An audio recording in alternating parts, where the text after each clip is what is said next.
All right, welcome back, everybody. We're here at the Oracle Paranormal Festival today. And did you get it? There you go. All right. Joining live from RCJ Productions today.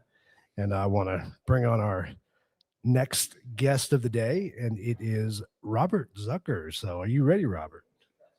All right, let's bring you on here. All right, you're good.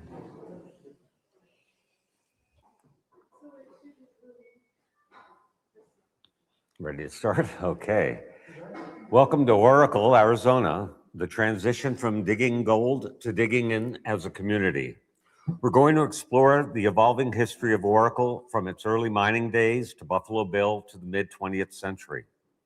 I'm Robert Zucker, a local author, publisher, and former journalism instructor at the University of Arizona and Pima College. I published Treasures of the Santa Catalina Mountains, which covers the history of mining in the Catalinas, the story of Oracle, Buffalo Bill's mines, and the legend of the Iron Door mine. I'm also the author of several other books, including a paranormal study of lucid dreaming called Twilight of Consciousness, and a study of mysticism called Kabbalah's Secret Circles. I also published a 3-volume set on Tucson entertainment between the 1960s through the early 2000s, titled Entertaining Tucson Across the Decades. There's a free newspaper right up front for you to take if you'd like. All these books are available here or online at Amazon. Now, this talk will be a mix of mostly original photos and some imagined scenes from Google's image generating AI program.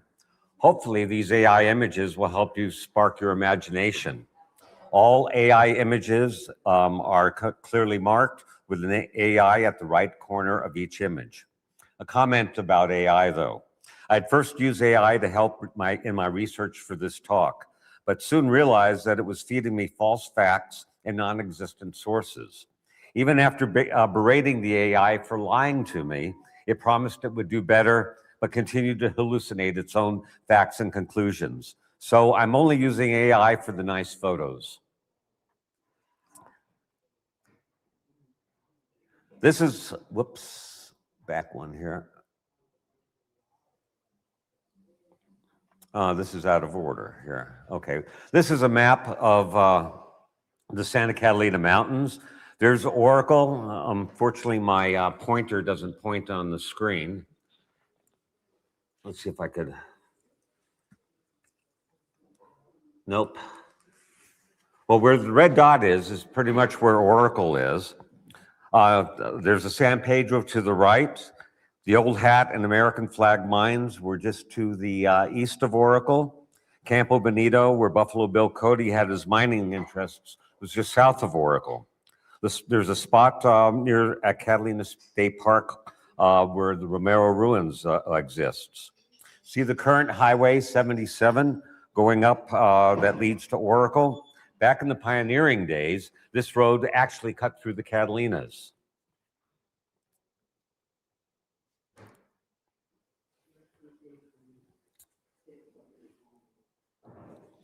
The Canada del Oro, Spanish for Canyon of Gold, flows out of the Catalina Mountains near today's Saddlebrook and meets the Santa Cruz River near Ina and the freeway, which is by my house. The route into the Catalinas was a stage trail to Oracle and Camp Grant. You can still see the remnants of that road carved into the mountainside. And if you look where the Canada del Oro is coming out, just above that ridge is the old road that went up to Oracle. Back in there are some of the richest gold finds that were located. The property is off limits now as it's owned by the U of A, and to the left of that is the biosphere. This is a photo I took looking east from the mouth of the CDO.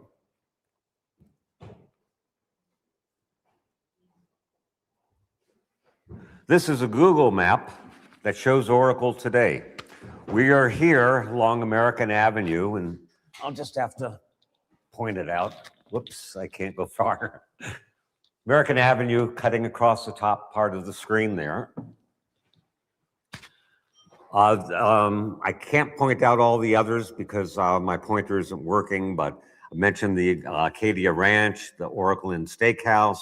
Across the street is the Mountain View Hotel. And just west of that is the Christmas mine claim. And above that is the New Year's mine claim. You see right in about the middle of the screen, going up a little bit, is a big empty square rectangle. That's the Christmas mine, and above that is New Year's mine.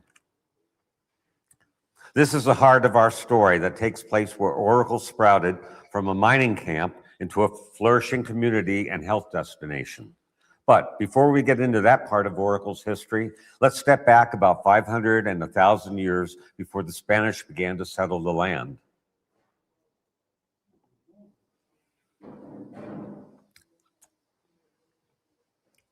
The Hohokam lived throughout this area until about the 1450s. Even today, you can still find pieces of pottery near the San Pedro and throughout the mountains.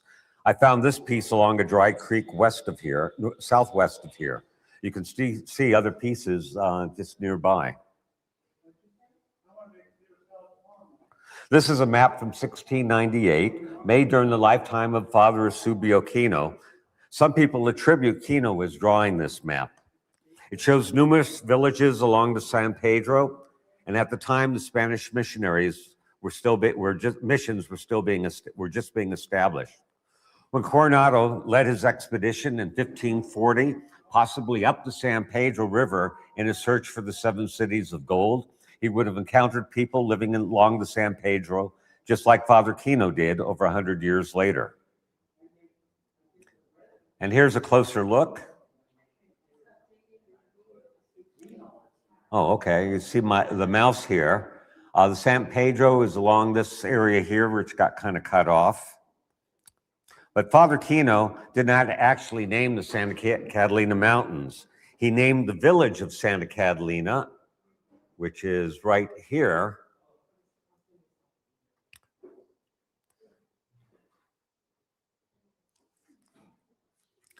This mysterious village was originally near Picacho Peak, but it was moved sometime after Kino's death, somewhere in the Santa Catalina Mountains, and got twisted up into the legend of the Iron Door Mine.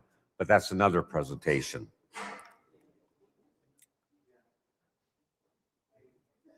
This is an original map from 1879, over 100 years later and several decades after Americans began to settle the land.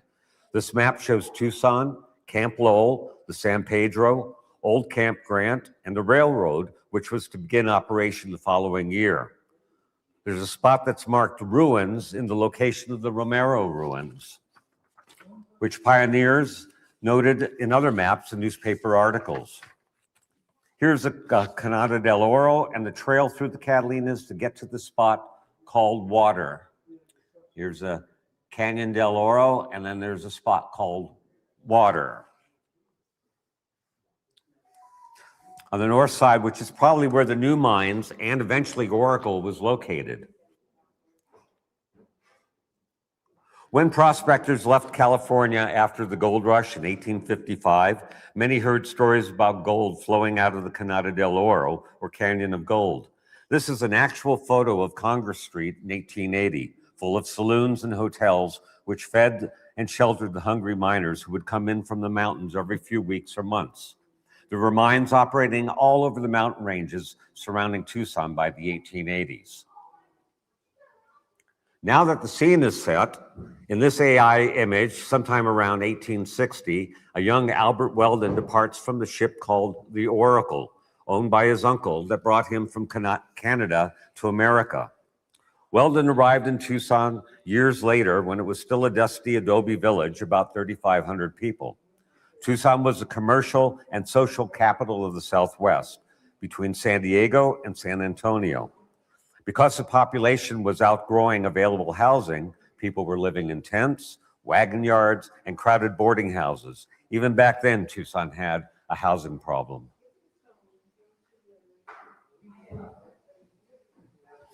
Between 1873 and 1876, Weldon was a prospector for hire. He spent those years scouting the surrounding mountains, the Rincons, the Santa Ritas, and finally the Catalinas. Weldon noticed that while the southern edge of the Catalinas facing Tucson was rugged and steep, the north side had gradual foothills and quartz outcroppings that indicated deep mineral veins. In this AI-inspired image, Weldon sees promise in the quartz that might lead him to gold. Often gold is found within quartz. He called this claim the Oracle in honor of the ship that took him to America. And this is the point where I'd introduce Ed and his little piece of gold that he had found. Want to show it to the audience, Ed? Sure. Do you want to use this mic? Since you're recording it.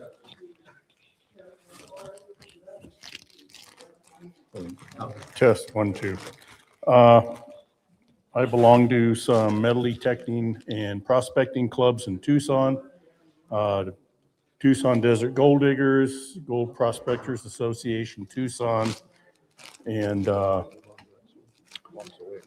anyway, I've been metal detecting for gold nuggets in the field for about 300 or 400 hours in 3 different states. I heard that down in the Santa Rita Mountains, around Graterville is a known area of gold nuggets. So I went down there onto the GPAA claims there as a club member, and I found my first gold nugget. And what I located came out of the ground, a big black slimy thing. I thought it was a large piece of lead. I called my buddy over and I said, "What's this big piece of slimy lead doing out here?" And he started scratching on it, jumping up and down, hooting and hollering. And he said, "We finally found one." And what this is it's a really good example of a hydrothermal gold precipitate, where mineralized gold suspended in a high temperature, high pressure fluid actually rose to the surface, filled a void, cooled in temperature, dropped in pressure, and the gold precipitated out. This little stone weighs about 3.6 ounces. There's about 1.8 ounces of gold in it, sponge-like all the way around the perimeter. So, best rock I ever found. Thank you. Oh, I've already got one. All right. I'll just put it over here.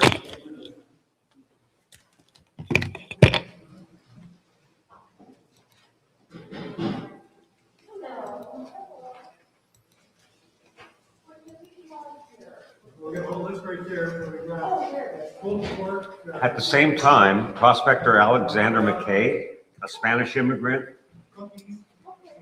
who had been in the territory since the 1860s, was drawn. Between McKay and Weldon was eventually the spark for the new settlement of Oracle. They probably met at a saloon on Congress Street or a local boarding house. In this AI-imagined photo, McKay and Weldon are at the Congress Hall Saloon with saloon owner Charlie Brown standing as the two discuss their mining ventures. McKay was already familiar with the Catalinas' mineral potential and was looking for a partner to prospect the north side of the mountains. The area had been largely unexplored because of hostile Apaches. Notice a large collection of minerals behind Charlie Brown. He was a weekend prospector, as were most Tucson businessmen at the time.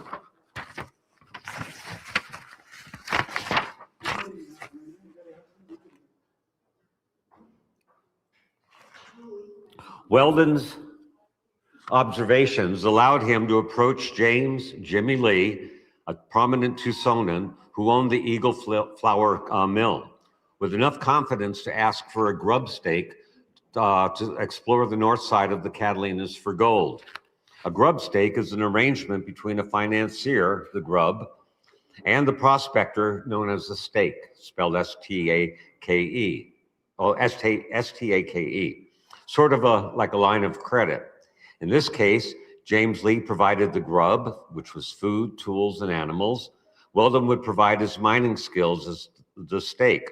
In this AI-imagined scene, the three men are entering into a grub stake agreement at Lee's flour mill. Notice the donkeys that snuck into the background. That was an AI inspiration.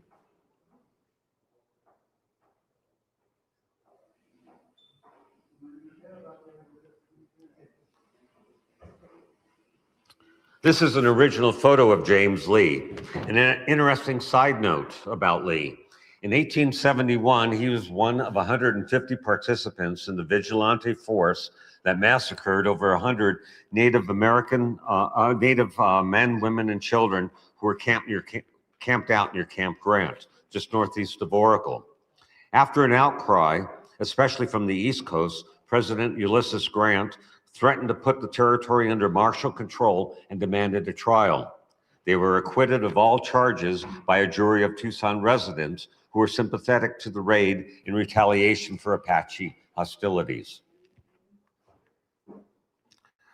This adobe cabin was built by Alexander McKay and claimed to be the first house in Oracle. This photo was taken in 1903 when it was part of the Bayless family sheep ranch with newer additions. The building is still standing. On Christmas Day, 1878, Weldon McKay located some ore west of the Oracle claim and made a claim for the Christmas mine. 1 week later, on New Year's Day, 1879, they staked the claim for the New Year's mine, just north of the Christmas mine. The Christmas mine was reported to have a 4-foot wide vein of gold-bearing quartz. But as they continued to dig into that vein, they tapped into an underground stream at a depth of 40 feet. The shaft flooded so quickly they had to abandon the dig. That, however, became the underground source of water to sustain the growing mining camps. A year later, Lee and others discovered a ledge of mineralized rock nearby. This image is the actual mineral claim filed by McKay for the Christmas mine. And you can try to get closer to that. Oh, I can grab and move. Good.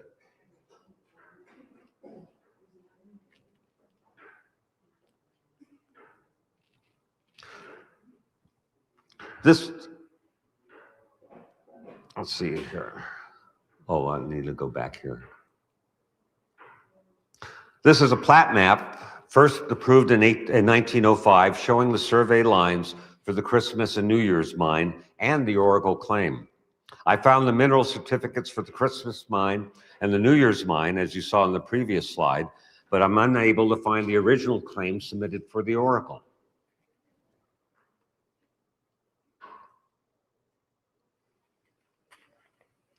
But word of Weldon McKay's findings encouraged prospectors to flock the north side of the Catalina Mountains.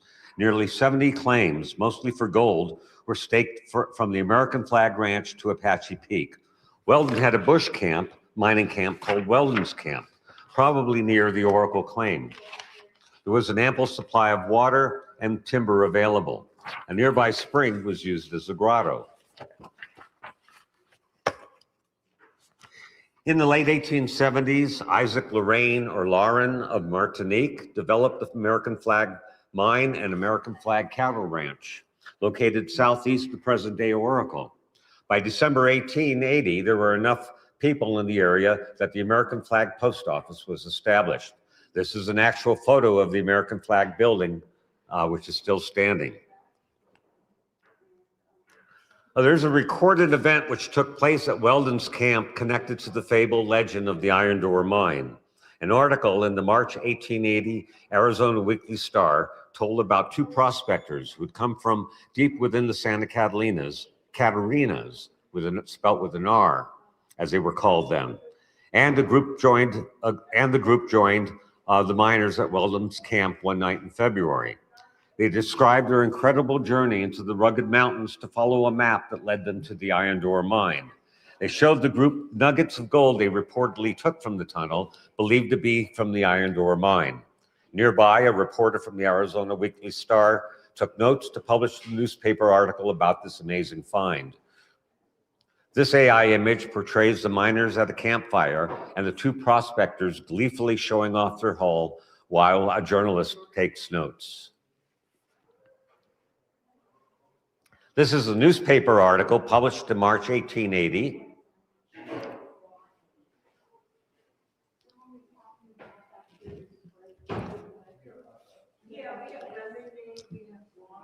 that spurred the legends about the connections between the lost city and the lost iron ore mine, and it became the popular version of the legend.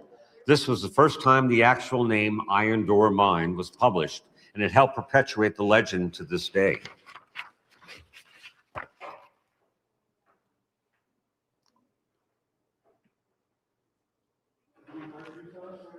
In the early, whoops,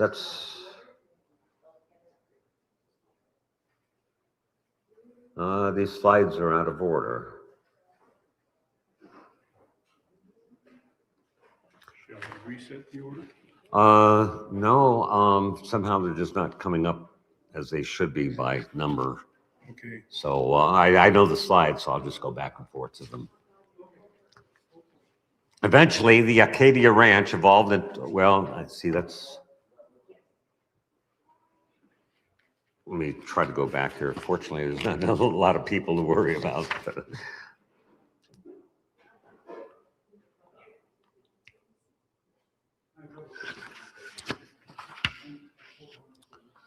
Okay, let me. By 1880, the Oracle property, Old Hat, and nearby American Flag mines were sold for $100,000 to the Richardson Mining Company of New York. That would be equivalent to $3 million today. That summer, a successful Wiley Box sold his mine of the same name, an extension of the Oracle claim, for several thousands of dollars.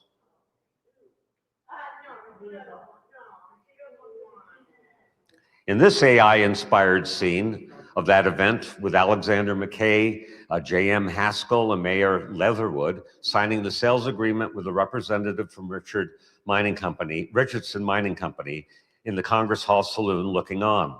The new owners expected to expand operations into a massive mining district. As investors, their involvement was short-lived. The high cost of pumping water from the flooded Christmas shaft and fluctuating costs of silver made the Easterners pull back.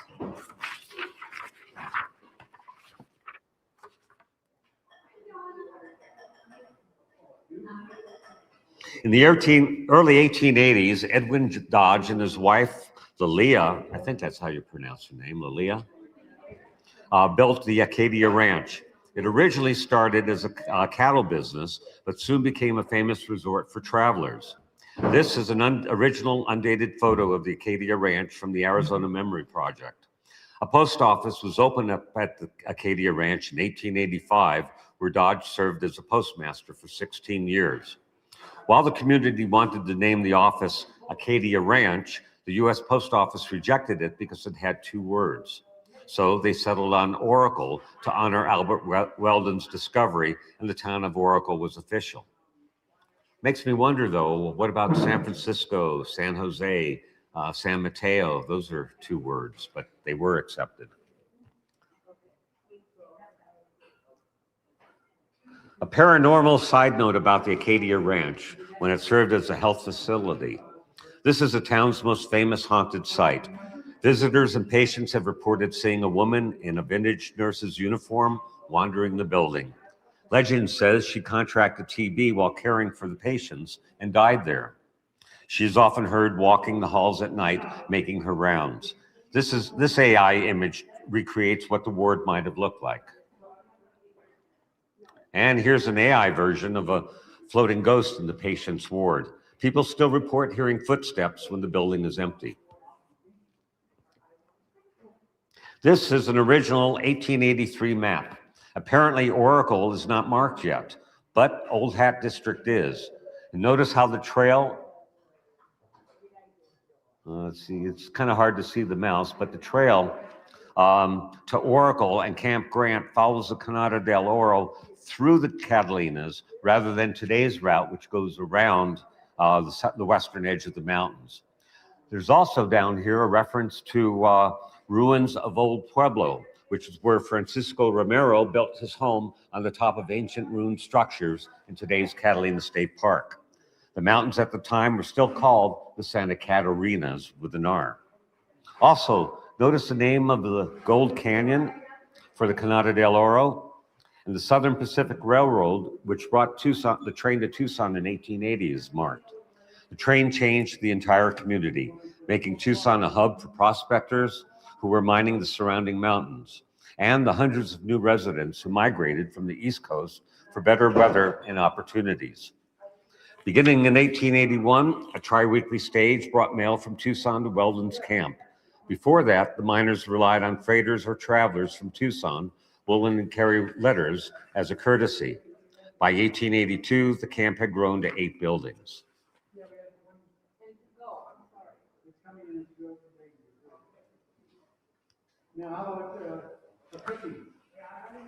This is an 1887 map showing the Santa Catalina Mountains, still with an R, the American flag, and Oracle for the first time. Push Ridge is also named. And there's Oracle.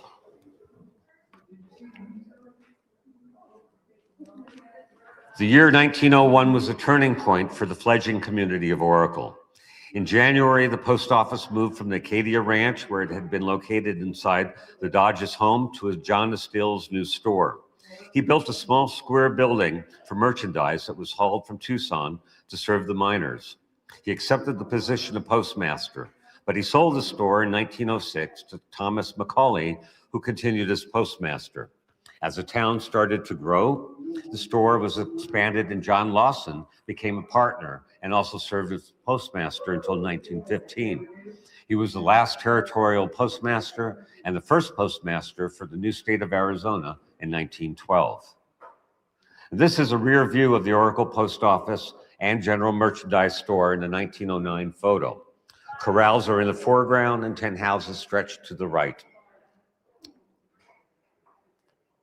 This is a photo of the Oracle Post Office and General Store in 1911.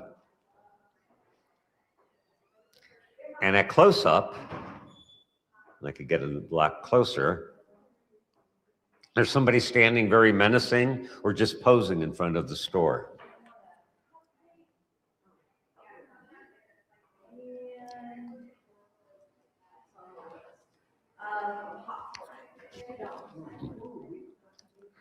The building became a central hub of activity for Oracle. When the mail arrived from Tucson, the residents would gather at the store and stock up on supplies. Before the store provided a community hub, residents often joked that the only 2 articles reliably available in Oracle were, quote, postage stamps and whiskey, unquote. Oracle was slowly changing from a collection of mining camps into a community. This is an original photo of the Oracle Post Office and General Store, probably from about the 1920s.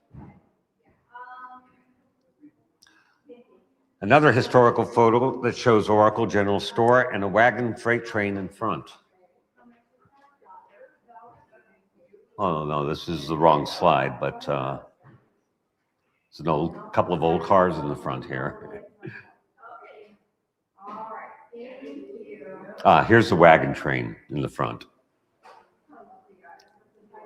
Whoops.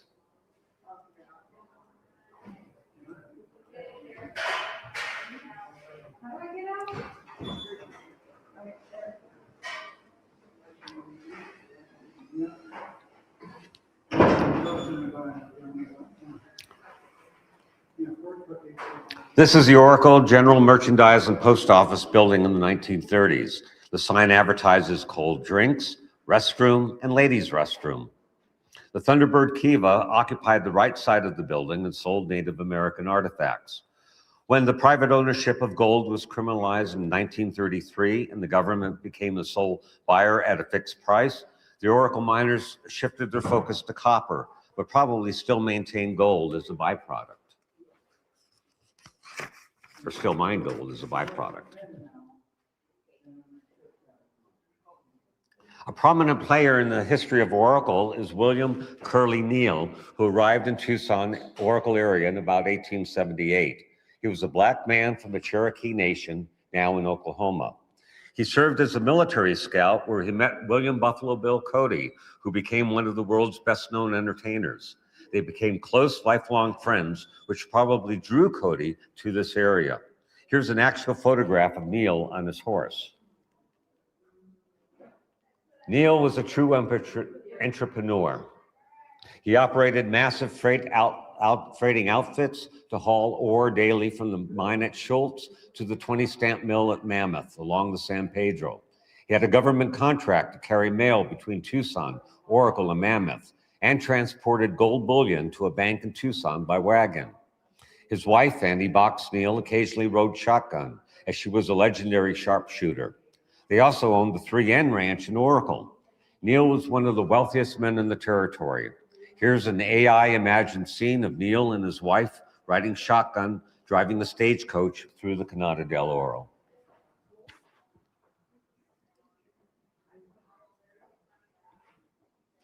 Neal and Annie opened the Mountain View Hotel in 1895. It was the first luxury resort in Arizona that was owned by a Black couple and also cared for tuberculosis patients. He used his vast earnings from freighting to finance the hotel. Neal died in 1936 from injuries sustained in an unfortunate automobile accident where a car fell on him while he was underneath. An interesting side note, years ago, while hiking the area to the east of the hotel, I discovered an old automobile frame partially buried in the wash. I understand that auto part is now with the Oracle Historical Society. The Mountain View was later converted into a Baptist church. This is an original photo I took of the building. Also, while exploring the area south of the Mountain View on the south side of American Avenue by the old water tank, I discovered this odd cement marker with a 3N imprinted.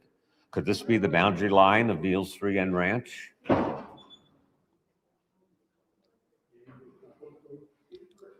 The next few photos are provided by the Oracle Historical Society. This is an original photo of Annie Box Neal, wife of William Neal. Annie was also born in the Cherokee Nation in Oklahoma.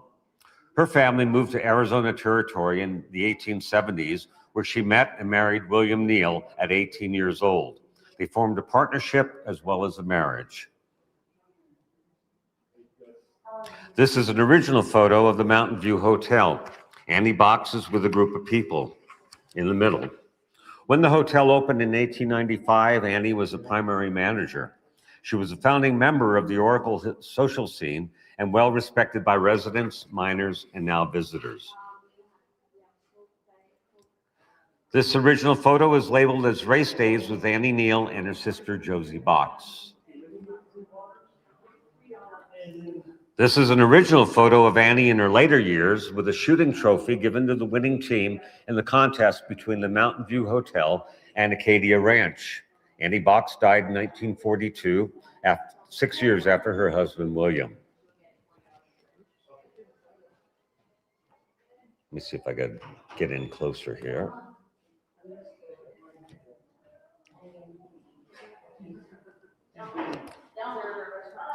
This is a plat map of Oracle from 1905.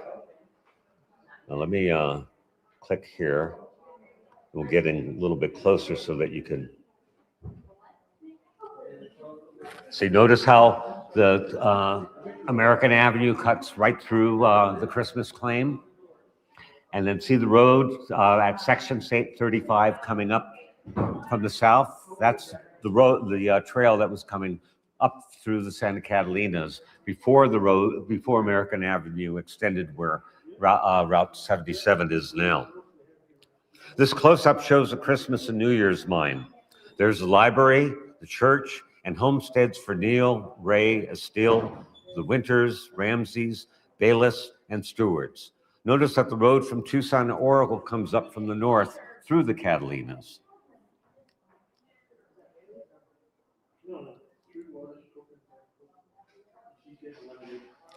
A new phase of Oracle's history emerged when the world-famous entertainer William Buffalo Bill Cody started to regularly visit Oracle and eventually invest in some mining ventures. Cody's first visit to Oracle was reported in 1901, although he had passed through Arizona since the late 1880s with his popular Wild West show. This poster promotes Buffalo Bill's Wild West and Congress of Rough Riders of the World. It was a touring outdoor arena recreation of battles fought between American soldiers and natives, featuring actual Native Americans, Buffalo Bill and his Wild West show was one of the largest entertainment ventures to tour the world. Cody's regular visits to Oracle were always big news in Tucson and Oracle.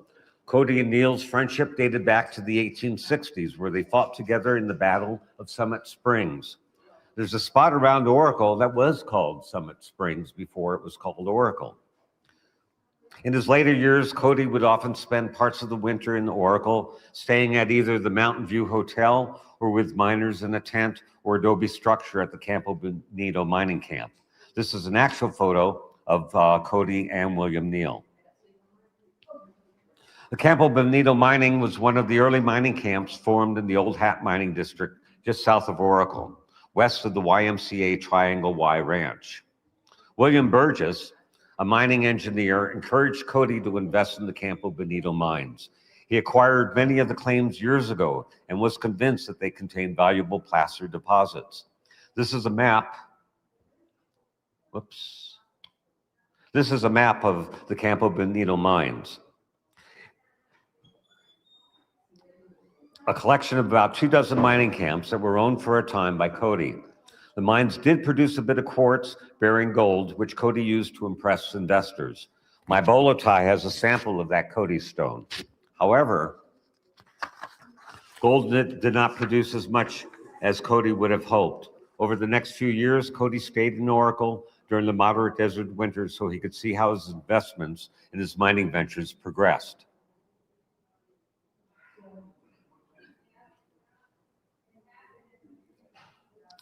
During the winter of 1911, Cody encouraged Colonel Daniel Burns Dyer, a former Indian agent at Fort Reno, to join his mining venture.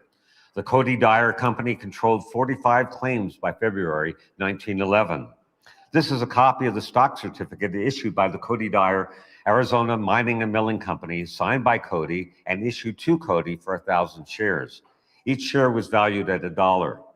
Originally, Cody and his partners formed the Campo Bonito Mining Company in 1910 with $600,000 in capital.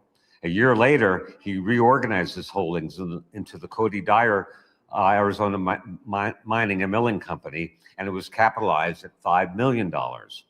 But the cost of pumping water from the mines and the low yield of ore meant he rarely saw a profit. It's estimated that Cody invested and lost at least $500,000 in his Arizona claims. That would be the equivalent of $12.5 million today.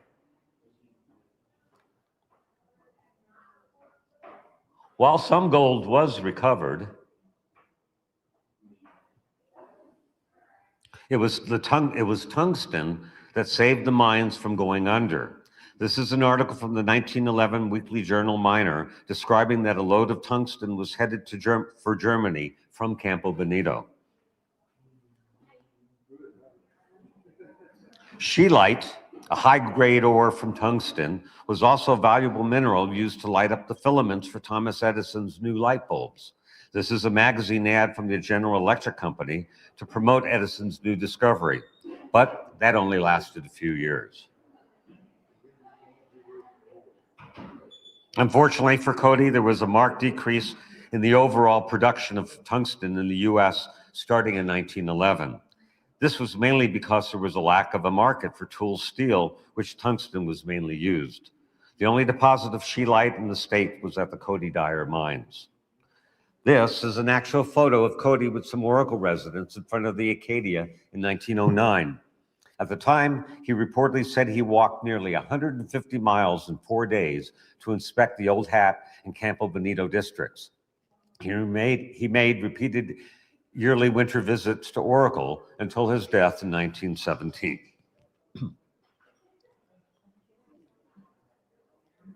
This original photo of Cody was taken in 1910 with William Neal and several others in front of the Acadia.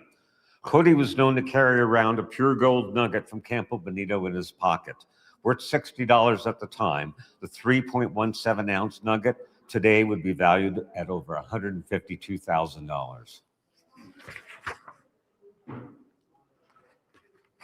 This original photo was taken in 1911 with Cody dressed as Santa Claus to the mine workers' children in Oracle.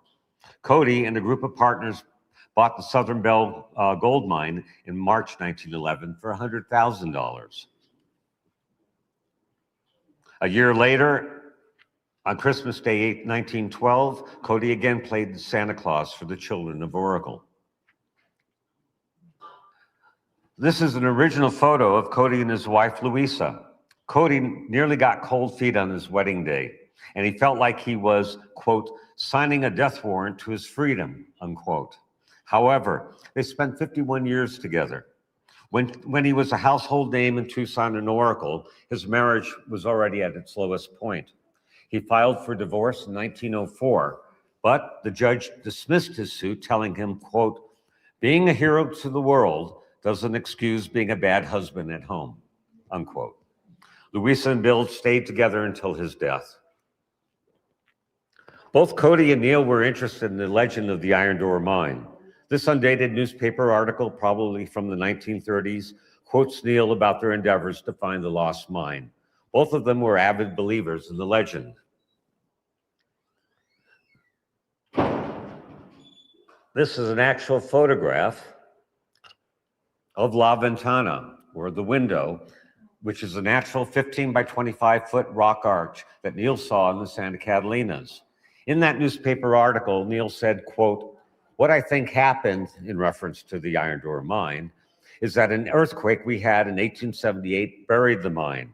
You see, before that time, we could cut through the Canada del Oro to Tucson, right through where the hole in the mountain, what they call the window, is now. The earthquake tumbled all that in. I think myself that the mine is on the Tucson side of the Santa Catalina Mountains, buried under all of that rock. They say that if you go to a point in the mountains where you can look through the window, you can see the San Javier Mission 9 miles to the south. The mine lies exactly in that line, unquote. And you can see through the window, going directly south, would be where San Javier Mission is located. This is an original photo of Kobe's cabin at Campo Bonito. This small wooden cabin was built about 1912 and had been used by Cody until his death in 1917. In this original photo, Cody is walking past the cabin.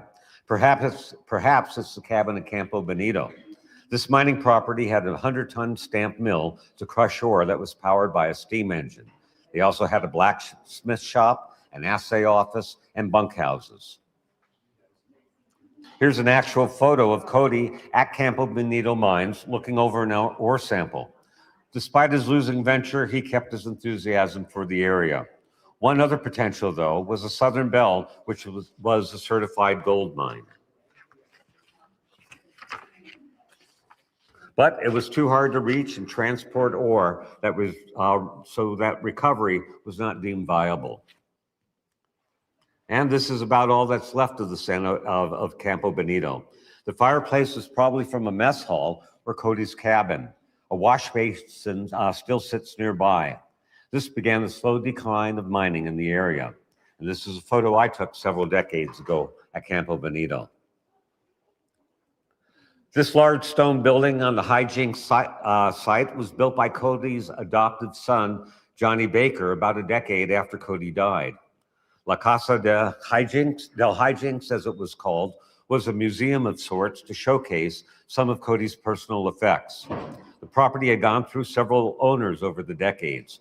While visiting the property years ago, I saw some mining tailings piled behind the house, which is probably the original hijinks claim, just north of Campo Bonito. Some other prominent local Oracle residents include rancher George Stone Wilson, who started Rancho Linda Vista in 1910. He came to Oracle from Boston as a college freshman with an injured lung and asthma. The crew and cast of the film, Mine with the Iron Door, stayed at his ranch and at the Triangle L Ranch. This is an original photo of George Wilson. William Bloodgood Trowbridge purchased the thriving Triangle L Dude Ranch in 1924. His efforts helped complete the Oracle School and Oracle Union Church.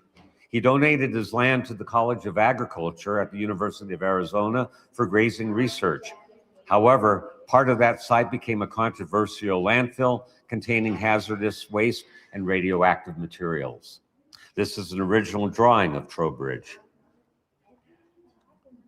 Whoops. In 1920, Harold Bell Wright, a famous author, suffered from tuberculosis. In 1915, after a serious car accident in California, he sought out the dry and mild climate of the Catalina Mountains. Wright was also a long-term guest at the Acadia Ranch during the 1920s, and he spent time at Rancho Linda Vista, where he reportedly worked on the manuscript and film script for his book, Mine with the Iron Door, that was published in 1923, followed by the movie of the same name. Wright also built a permanent home in east of Tucson, near Speedway in Wilma. The streets of the Harold Bell Wright estates still bear the names of his character book titles like Barbara Worth and Shepherd Hills. The quote here from the preface to his book was, "And yet, those who look for it can still find color in the Canada del Oro. Romance and adventure still live in the Canyon of Gold. The treasures of life are not hidden in a lost mine behind the iron door."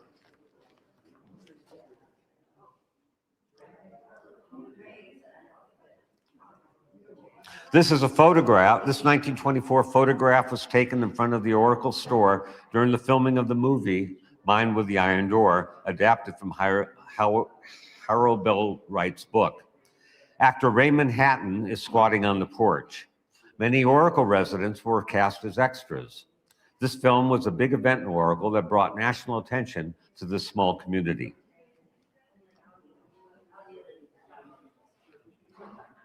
Another famous resident of Oracle was William Bill Huggett, who worked in a Minnesota mine and also contracted tuberculosis. So he moved to Arizona about 1903 and worked as a guide at the Grand Canyon and in northern Arizona.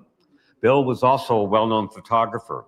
Some of his work is in the Oracle Historical Society's archives. This is an original photo from his private collection.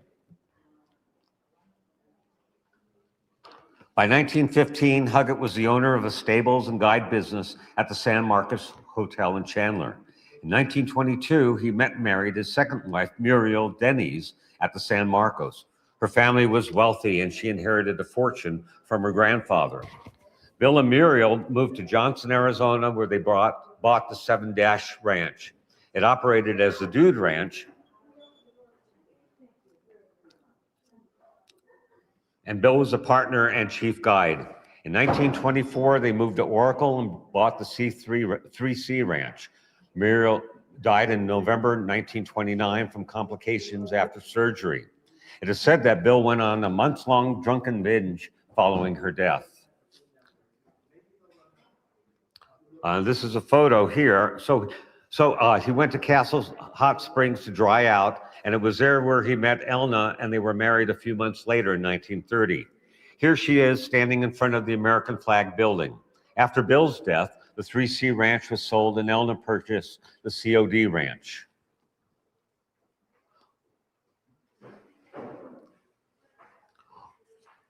Wilma Huggett, their only child, was born in 1932. After Bill's death, Elna and Wilma managed the cattle ranch for another 50 years. This is an original photo of Wilma standing with prospector William Flint Carter at the old miner's cabin at Oracle Ridge in 2003. After Wilma died in 2005, the COD ranch had new ownership and the property was subdivided.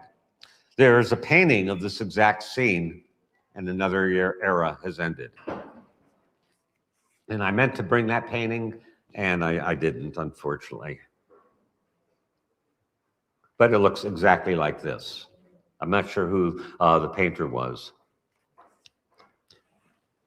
These next few photographs are from William Huggett's personal photo album that was passed from Wilma to Flint Carter to myself and then donated to the Oracle Historical Society. This first picture is labeled as Indian Flute Dance. This is a photo of a Papago village.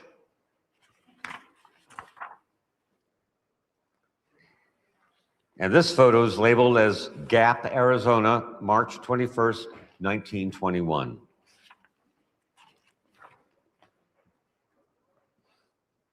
This photo is a nice silhouette of two horse riders. Now, there were many other personalities in Oracle. For example, environmentalist author Edward Abbey used Oracle as his post office address, and he visited frequently, but he never lived here. Where also the Canali family purchased a 160-acre ranch in 1903 that later became Oracle State Park. Now, the history of Oracle wouldn't be complete without mentioning several other buildings. The one we are sitting in, the community center, was built in the 1980s by residents who provided their own labor and materials and is a major gathering place for this community. Another landmark is the Oracle Inn Steakhouse and Lounge, originally constructed in 1938 by Boyd Wilson, son of George Wilson, and his partner and a rancher, Gerald Palmer. In 1959 and 1960, Wilson and Palmer, along with 4 other Western ranchers, were part of a national advertising campaign for Yellowstone bourbon whiskey. And today, Oracle is still digging in as a community with just over 3,000 residents who call this mountainside their home. There are still many other people and places to cover, but my time is just about over here. So this concludes my overview of Oracle. Thank you. Are there any questions?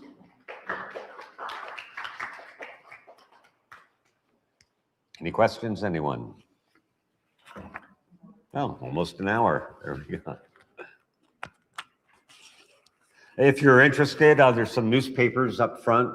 One covers history of the Catalinas and mentions Oracle as well too.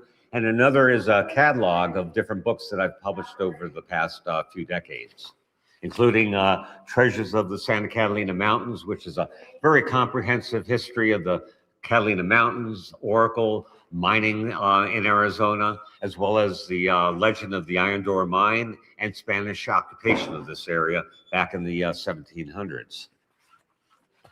And I have there's a table out by the Oracle Historical Society's booth that has some other books that I've published and some other some free magazines, newspapers that you can also pick up. Okay, thank you.